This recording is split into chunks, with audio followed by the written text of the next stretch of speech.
Guys, ఈరోజు preparation గుత్తొంకాయ రాయలసీమలో special. ఎలా చేసుకుంటామో చూసేద్దామా?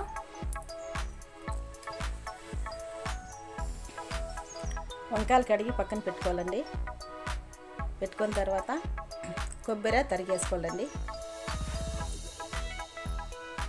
లవంగాలండి, తగిలినట్టు లవంగాలు వేసుకోవాలి. లవంగాలు వేసుకున్న తర్వాత తెల్లగాయలు వచ్చి పక్కన పెట్టుకోవాలండి. ఉల్లిపాయలు, కొత్తిమీర, ఎర్రగడ్డ అండి కడిగి పక్కన పెట్టుకోవాలండి. 2 స్పూన్ దయ్యాల పొడి, స్పూన్ కారం పొడి అండి, 3 టమాటాలండి. కొబ్బరి వేసుకొని ఫస్ట్ లవంగాలు వేసుకొని మిర్చిగా ఆడించుకోవాలండి. ఆడించుకున్న తర్వాత తెల్లగాయలు వేసుకొని కోల్చిపోయినవి, కారపొడి, ధనియాల పొడి వేసుకొని కొత్తిమీర వేసుకొని ఎర్రగడ్డలు వేసుకొని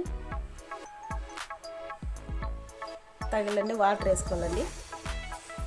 వాటర్ వేసుకొని ఆడించుకోవాలండి. మిర్చికి కారం కొంచెం ఉప్పు వేయాలండి, కొద్దిగా తగిలించి ఉప్పు వేసుకోండి. ఆడించిన తర్వాత ఆడించుకొని తర్వాత ఉప్పు వేసుకొని మళ్ళీ కొంచెం వాటర్ వేసుకొని కొంచెం బాగా ఆడించుకోవాలండి. కారం రెడీ అయిపోయింది కదండి. కరివేపాకు, కారంలో పసుపు తగినంత పసుపు వేసుకొని బాగా కలుపుకోవాలండి.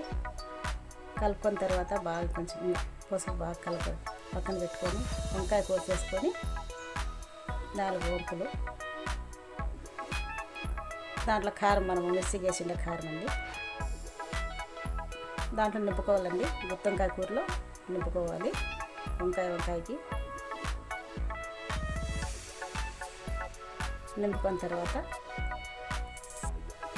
బాగా నింపుకోవాలండి. కారం బాగా నిండుగా నింపుకోవాలి.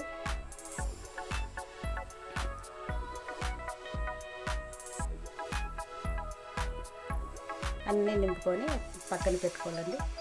పక్కన పెట్టుకున్న తర్వాత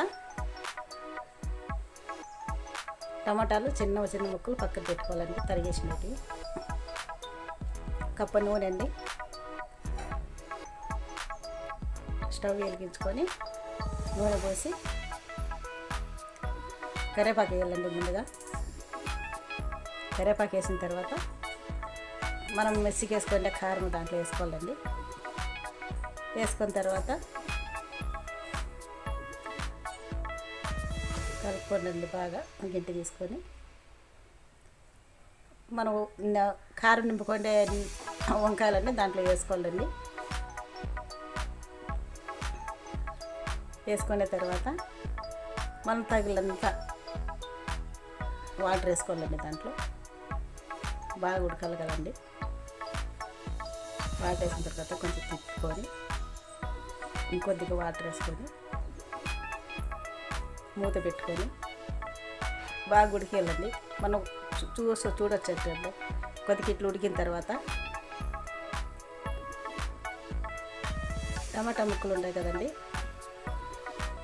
టమాటా ముక్కలు వేసిన తర్వాత టమాటా వేసిన తర్వాత కలుపుకోవాలండి. బాగా కలుపుకున్న తర్వాత ఇంకొంచెం బాగా ఉడకాలండి. దగ్గర పడాల. కూర దగ్గర పడిన తర్వాత కొద్దిగా మూత పెట్టుకొని గుత్తొంకాయ కూర రెడీ. మా ఛానల్ చూసే వాళ్ళు లైక్, షేర్, సబ్స్క్రైబ్ చేసుకోండి.